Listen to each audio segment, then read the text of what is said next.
ইব্রাহিম বলে আল্লাহ তাকে দেখো জমিনে আমি একা, আমার বাবাও আমার পক্ষে নেই। তবে হ্যাঁ আমি হতাশ নই, আমি দেখছি আগুন ঝলঝল করে জ্বলছে। কিছুক্ষণ পরে তারা ওই সরকি রশিতে টান মারবে, আমি মাঝখানে পড়ে জ্বলে পড়ে মরে যাব। তবে তা নিয়ে আমার কোনো ভয় নাই। ইব্রাহিম এবার বলতেছে আমার সাথে করুন আপনারা যারা পারেন, হাসবি আল্লাহু নি'মাল ওয়াকিল নি'মাল মাওলা ওয়া নি'মাল নাসীর। ইব্রাহিম বলছে আল্লাহ বন্ধু হিসাবে তুমি যথেষ্ট, হাসবি আল্লাহু নি'মাল ওয়াকিল উত্তম কর্ম সম্পাদনকারী হিসাবে আমার আল্লাহ আমার জন্য যথেষ্ট। আওয়াজ দিয়ে বলেন সুবহানাল্লাহ। নি'মাল মাওলা, তুমি কি চমৎকার দিনের কথা প্রচার করি, আমার তো না দিন কার। এই ভাই আওয়াজ করে বলেন না দিন কার। আমরা যে বাংলাদেশে দিন কায়েম করতে বলি কার দিন?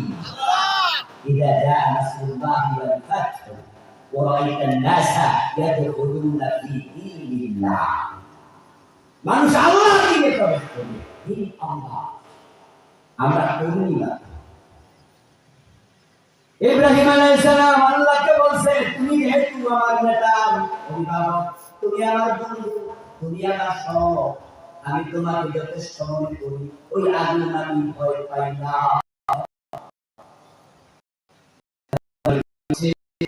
তারা সৌদিকে টান মেরে দিল। তাফসীর ইবনে কাসির পড়াটা বলছেন কানা ফিল হাওয়া ফাআরাদা লাহু জিবরিল ফাকালা ইয়া ইব্রাহিম আলাকা হাজা ক্বালা আম্মা মিনকা ফালা ওয়া আম্মা মিনাল্লাহি ফায়াশহিন। তিনি বলতেছেন আম্মা মিনকা ফালা, আপনার সহযোগিতা আমার লাগবে না, ওয়া আম্মা মিনাল্লাহি ফালা, আমার আল্লাহ যথেষ্ট।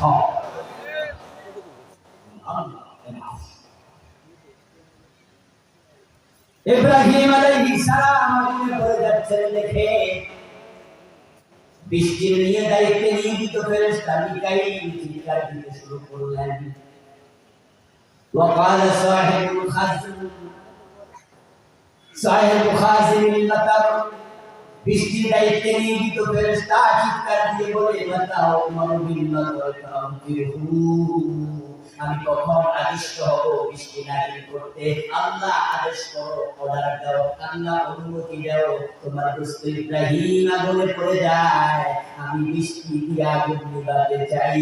আল্লাহ বলে ও ফেরেশতা দরকার নাই, যে ইব্রাহিম আমার উপর ভরসা করেছে, আমি আল্লাহ তার জন্য যথেষ্ট হয়ে গেলাম। সুবহানাল্লাহ। আলহামদুলিল্লাহ আলহামদুলিল্লাহ। বিগত 15 বছরের জুলুমের পরেও আল্লাহ কিছু বান্দা প্রমাণ দিয়েছে, জালেমদের কাছে ভিক্ষার হাত পাবে নাই, কোন রকমের গোপনে মীমাংসা করতে যায় নাই, তাদের ফাঁদে পা দেয় নাই, কোন রকমে তাদের সাথে চুক্তি করে নাই। আল্লাহর উপর ভরসা করে হাসতে হাসতে আল্লাহর বান্দাদেরকে আমরা ফাঁসির মঞ্চে যেতে দেখেছি। আল্লাহু আকবার।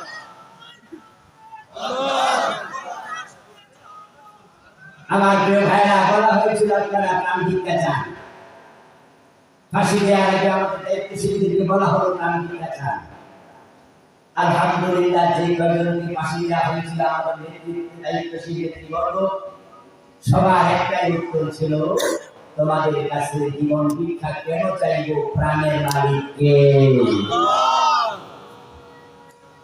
আলহামদুলিল্লাহ, তার রেজাল্ট আমরা ভোগ করছি। এই যে 5ই আগস্ট বিপ্লবের পরে এখন আমরা কোরআনের কথা উন্মুক্ত ময়দানে বলতে পারছি, এবং সামনে আরো সদিন আসছে। আমার মন্ত্র বলতেছে আগামীর সজ্জা ইসলামের সজ্জা হবে। আমরা যদি মাথা তুলে দাঁড়াতে পারি, হতে পারে আন্দোলন যদি ঠিকঠাক মতো করা যায়, এবারই সংসদে কোরআন ঢুকে যাবে।